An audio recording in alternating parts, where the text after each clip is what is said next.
hey friends welcome to my channel और आज এই ভিডিওত মই আপোনালোকৰ লগত শেয়াৰ কৰিম আমি কিদৰে দাঁতৰ মাৰিৰ পৰা যে তেজ ওলাই এটো সমস্যাৰ পৰা নিজকে আদৰত ৰাখিব পাৰো দাঁতৰ মাৰিৰ পৰা তেজ ওলোৱাৰ প্ৰবলেমটোৰ কাৰণে আমি পোনপ্ৰথমে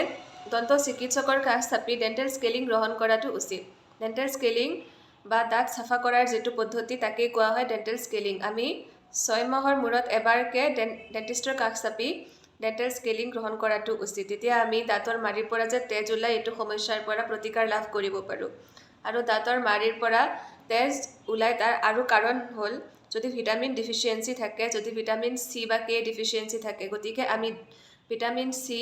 থকা খাদ্য গ্ৰহণ কৰিব লাগে শাক-পাচলি সেউজীয়া শাক-পাচলি খাব লাগে আৰু ফ্ৰুটস বহুত মাত্ৰাত আমি গ্ৰহণ কৰাটো উচিত যাতে আমি দাঁতৰ মাৰিৰ পৰা তেজ ওলোৱাৰ সমস্যাৰ পৰা নিজকে বিৰত ৰাখিব পাৰো আৰু আমি smoking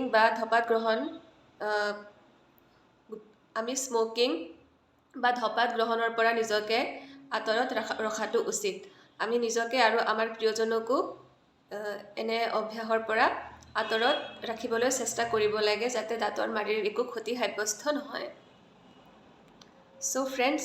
these are some tips by which we can protect ourselves from the problem of bleeding gum বা দাঁতৰ মাৰিৰ পৰা যে তেজ ওলাই এটো সমস্যাৰ পৰা আমি নিজকে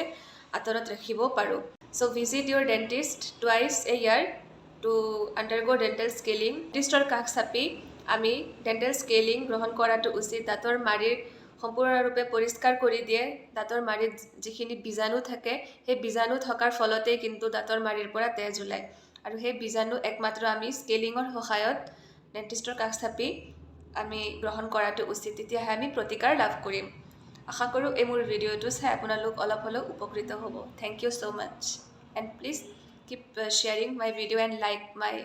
FB page and subscribe to my YouTube channel friends